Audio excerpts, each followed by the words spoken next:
Welcome to the second half of the seventh and last show in our series, The Future We Need and How to Get It. Tonight we're focused, wrapping up the whole series, on what we can do. We've been talking about strategies and ways that we can actually break through and make the fundamental changes that are needed. But now we're coming full circle back to ourselves as individual human beings and working together. And is a need for deeper conversation about training, about strategies, and building our capacities for that. And we'll be looking to doing training and putting new materials on our website. If you want to follow this, please go to our website and sign up. You'll get maybe one email in 2 months at the rate I'm going. And we'll just keep you informed as to what is happening next. And I want to invite any of you interested in making suggestions, trying out materials, etc. It would be fantastic to work with you. But this is our opportunity tonight to come back and drop into our heart space. Because, as I was saying in the last half hour, the lack of hope, belief that we cannot make a difference, is the biggest impediment. It is actually probably the only way we can lose. And I want to pull that apart, because what we talk about is whether it is possible to make change or what our chances are. And that's our focus.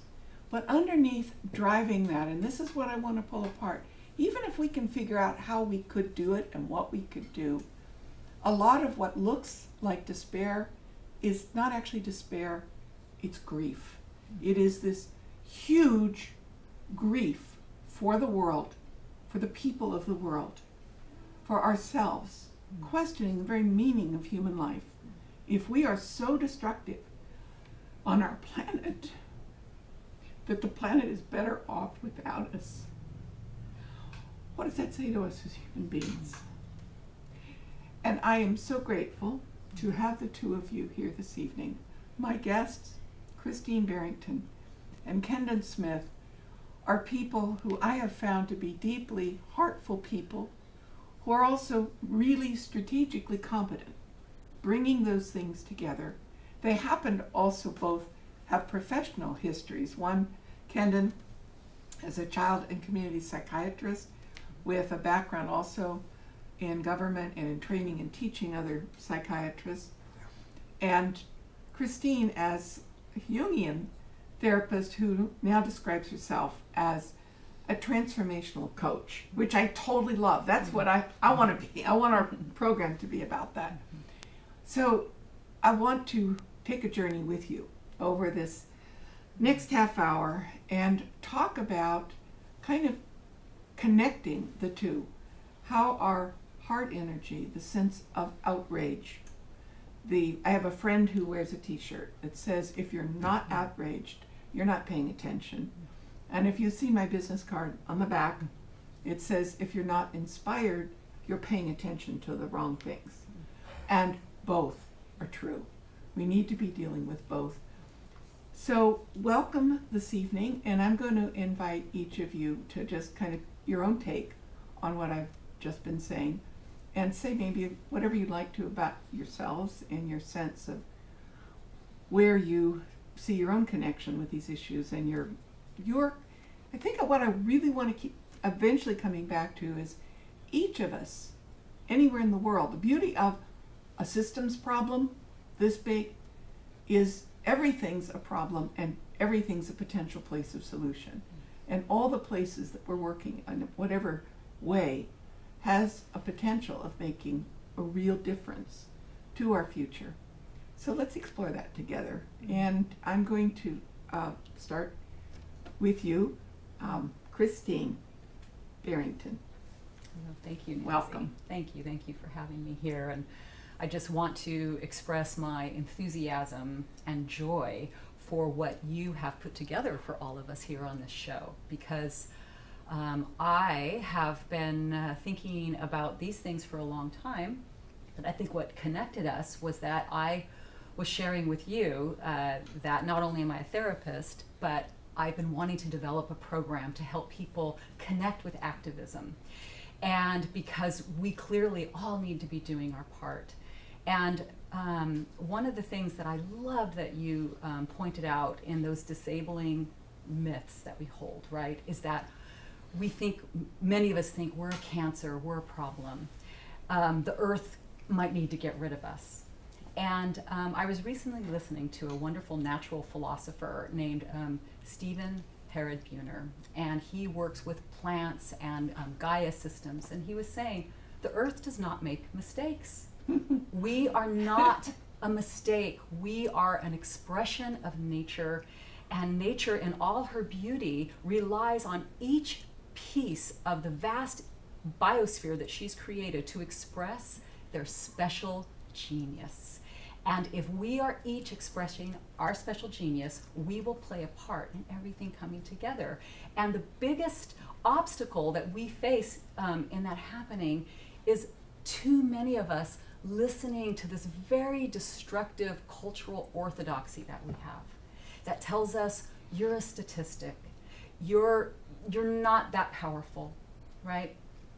All these people out there, the celebrities, the politicians, you know, the gurus, they're important. And no, we are each a drop of water that if we all come together will become a deluge that will cleanse and revivify our planet. And I just appreciate that you are laying out ideas and possibilities to help people remember that they have a special genius they can offer. Wow, you know, that brings up, just briefly, recently I heard a Sufi state image. We are not, I'm a drop in the ocean. We are the ocean in a drop. So, thank you so much. And Kendon, as we have talked about recently, and as I was just saying, not only do we find ourselves connecting at the level of our hearts, but also you and I both like to think strategically. We both have a background in some in government and in higher education and administration and all that stuff. So bringing all those things together, you might want to tell us a little bit more about your own history there. I'd like people to know. But then I would like you to similarly talk about what is moving you in all of this and what you would like to see happen and what your own part of it might be.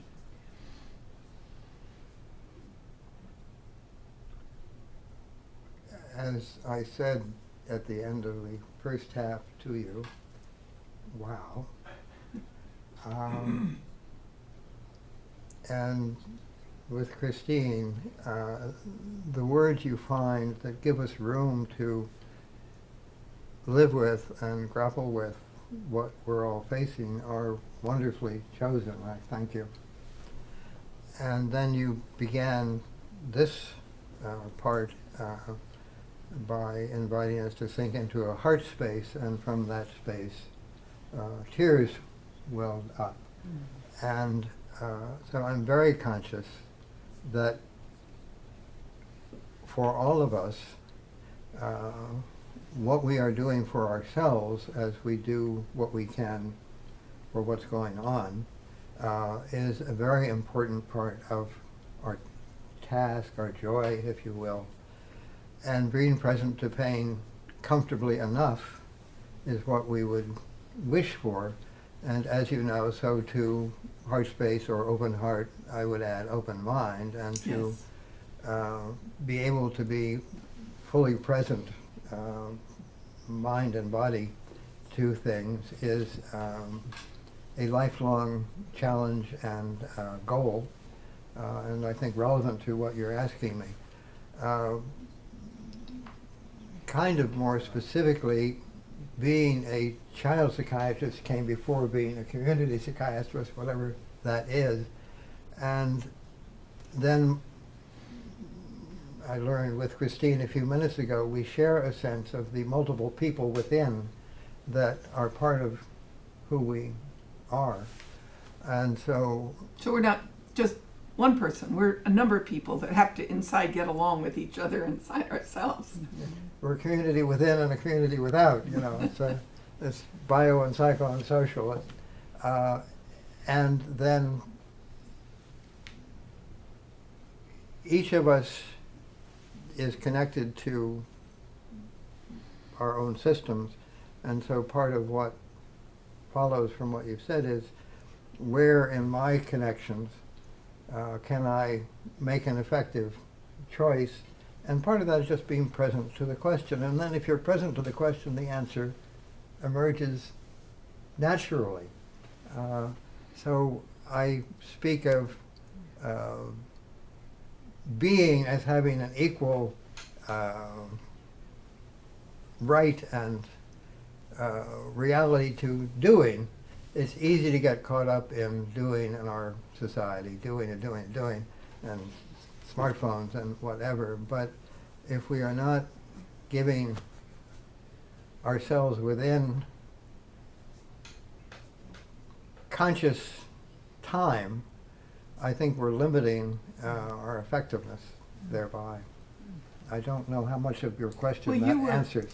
One of the things you were explaining to me recently, and you may want to name the book, but you were talking about meditation, and as a neurophysiologist, you were explaining how meditation actually affects the brain and how it shifts the energies in the brain and gives you, kind of opens up. It makes it healthier, it makes our processes healthier, and it also opens up new space and understanding. I want to just comment, I've mentioned on the show Otto Scharmer's, who's really good at open heart, open mind, and ways to approach it, whose 18-month long program that just started last month you can drop into, called Transforming Capitalism, is promising to be superb. It's at the Presencing Institute at MIT. You can look it up. I'm also wanting to note that the other side, another dimension, is the need for courage in taking on that part of the system that is most perhaps oppressive where we happen to live. You know, being able to stand up for ourselves and speak up, and how much we need each other to connect at this deep level, to then allow us both to have the wisdom to see what is needed, what needs to be done, and to have the courage and the sense of camaraderie and solidarity. And I would like to just a moment, we have someone in our audience with a comment. Yes, I want to sort of do a segue off the word courage, and also in connection with, in the earlier half hour, when you spoke of the times ahead of us being especially difficult. I think it's tempting for many of us to look at these struggles as being all or none, but I think that we have a lot to learn from history in this regard. There is going to be a huge amount of tragedy as in our next 100 years, and in fact in the next few years. But throughout history, there's always been a huge amount of tragedy, whether it be famines or wars or massacres or starvation, etc., and disease and plagues. The primary lesson of history is not just that there's all this tragedy and some sense of progress, but that even in these eras of tragedy, there has been joy, that somehow the human experience has had joy that it has been able to experience. So in addition to having the courage to challenge and to make the confrontations we need to have the courage of joy in the midst of tragedy. And so by our doing that, and by how that joy will help center us to be more strategic so that we can minimize the tragedy and optimize the success. And that has been our history throughout, and it will continue to be the nature of our history and our experience through these coming periods. Would any of you like to comment on those remarks? I want to build on, that's part of the genius of our species. And I'm reminded of Audrey Tang, whom you've seen on the show, from Taiwan, who is the Minister Without Portfolio, running their whole public participation in this brand new kind of government. And he says, I just ask, all I need is when people come together is that they are brought together through joy. They enjoy what they're doing together. If we have that, everything else works. It's a government run on joy. So, Yeah, I have a couple of quotes float up for me when I hear you speak. And the first one is Joseph Campbell, who encouraged people, the great mythologist, who encouraged people to participate joyfully in the sorrows of the world. wow. Wow. Right? That Wow. there is so much sorrow happening someplace on earth, but we can open our hearts and participate with a fullness of joy by giving and connecting.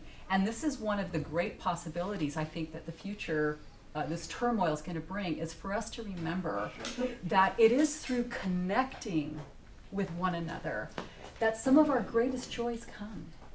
And that's where sorrow, the connection around sorrow. And one of the things I find myself really wanting to say, a myth I bought into for years is if there are bad things going on in the world and there are people suffering and they're worse off, I don't have a right to joy. I should feel guilty. What right do I have to be happy when other people are unhappy? And I finally realized, if I'm happy, I have a clear sense of what I want for others, and it actually energizes me and keeps me going, so I end up being more part of the solution from that kind of state. Yes. Kendon. And Campbell's 3 words, follow your bliss, Yes. have organized my life to a significant degree again and again. I forget it, I come back to What it. does that mean to you, Kendon, when you say follow, or what he meant, what it has meant to you? How's that affected your Our choices? feelings identify for us what matters to us and how it matters. And bliss, joy, are feelings we're capable of that we, I would say, don't give much time to, typically. But to the extent we can, government by joy seems on the one hand seems impossible.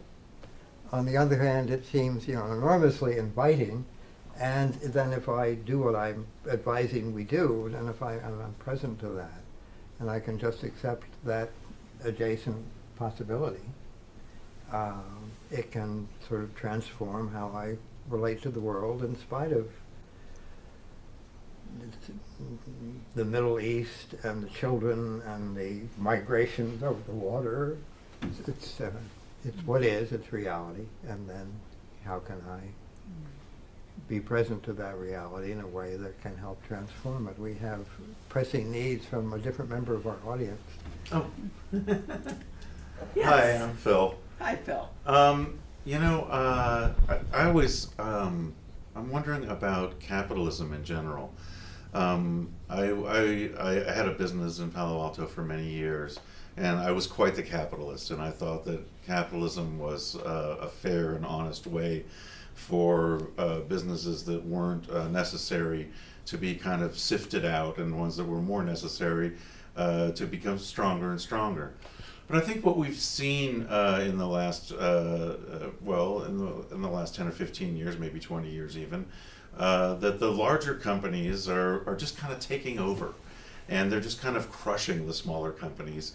And I don't know if this is really true capitalism, and I don't know if this kind of like a monopolistic model of monopolizing everything in your circle is really beneficial to everyone. And the capitalism, especially when it stretches to prisons, where the prisons are now for profit, how can this be? How can we monetize people's suffering and monetize their punishment? I think that the prison model has to go away, frankly, but capitalism in its most fundamental models, I think, are flawed. I think you're thinking too much about yourself and not thinking about the community at large. And I don't just mean your small community in your city and your county and your state, but globally, that this is your community and every person needs to be thought of the same. want to pick up on two Thank you. parts that thank you very much for that. In our fourth show, working with Les Leopold, we looked at how there has been a distortion, a corruption, in which capitalism is its own worst enemy. It's actually destroying business Yes. in its current corrupt forms. That's actually what the reversing runaway inequality movement that we've been talking about is about, changing that. But the other side of it that we also talked about, I think it was in our third show, is the notion of there was a social impact bond. Younger generations are coming along with whole new business models that turn on the triple bottom line, people and planet and profit, enough to keep going, but with the intention, I'm building my business around what is something I can do to help the world, and then how can I make enough profit out of that to keep it going. And younger generations coming behind us are widely attracted to that model. It's actually one of the more hopeful things. And do you want to raise Yes, this happens. another comment? Phil's question, as you know, leads to something that I'm focusing on in my trying to work on a prospective book, That Strange Career of Corporate Personhood. At any rate, part of what has happened is that corporations initially, historically, were formed as instruments to serve human needs, and they had to be accountable to whether or not they served those human needs, whether they be charitable corporations, municipal corporations, or even corporations for profit. And they had a built-in short leash. Well, short they timeline. did if they were for profit. They were usually on a 10 or 20 or 30 year term, and then to get that term renewed or that franchise renewed, they had to show that they had in fact served the public need. Now, of course, public need can be defined as profit for the crown too. But what has happened is in the transformation of capitalism that we have seen historically is to take away all accountability to corporations and to have them go off in highly destructive ways, and that they need not serve public needs. And make them immortal. And to make them immortal, which is totally alien to the historical conception of a corporate franchise. So part of what needs to be done is to adopt a number of practices and constraints by which we reintroduce accountability to corporate instrumentalities. And that's, of course, much of the content of the book I'm hoping to create, The Strange Career of Corporate Personhood. Kendon. We are covering so many ideas. I'm still partly back with your speaking to me minutes ago about meditation. Yes, And please. so on. So let me say about our discussion so far that we're involved in a process, and I would urge everyone to learn what Les Leopold has to teach us, and the book Runaway Inequality is a good beginning. And then Nancy, in her first program here, spoke about the book on Viking economy and mentioned the 5 Scandinavian countries. There are models of capitalism that work for human beings. We happen not to be operating in such a one presently. The United States of America has perfected generating billionaires. So we have 300 in this country. The next nearest country is China with 100. And then other countries that fall far behind. And Leopold teaches us about how corporations are gutted in the service of stock price. So we don't have a functioning capitalism in terms of productivity and jobs anymore. But And understanding healthy that, small businesses, as our Yeah. other audience member said. Yes, Phil. and understanding that is part of understanding the change process. And then going back to how many ideas we're attempting to address as we talk, my advice to myself, to us, is lean back and see what stood out for you in what we've talked about so far, and then pursue that and understand it, and then come back to whatever of these 7 programs or whatever Bible you're living by, and move on to whatever next That's follows. the variant on your follow your bliss.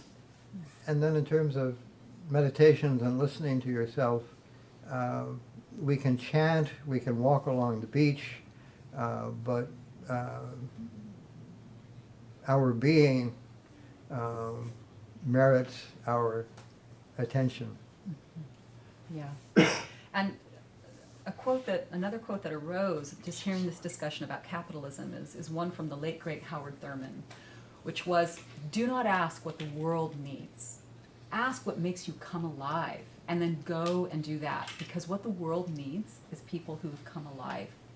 And the example in the Scandinavian countries, and how I'm going to bring that in to relate to this quote, is that human beings light up when they know that other human beings are doing well. And America, I think, is suffering from this delusion that we think that having more money and being a billionaire is a great thing, and we're not really saying, what makes me come alive? Really, I believe in the human capacity for love, that when we look within and we ask that question, what we will see is a big component of what makes us come alive is connection and caring. Totally. Thank you. Agree. I'm going to get in the last word, going back to Viking economics, which I recommend be read. The Scandinavians are not genetically different. 100 years ago, they had as unfair and screwed up a system as you could imagine. They found a way to do a revolution that actually worked. So we could do that as well. We can study what was it that they did. And where our great joy meets the world's great need, I've also heard it put, to work from our hearts and connect with each other around the differences. Boy, this half hour went so fast. Thank you so much. It was an absolute joy having you together. And Ray and Phil, thank you all so much.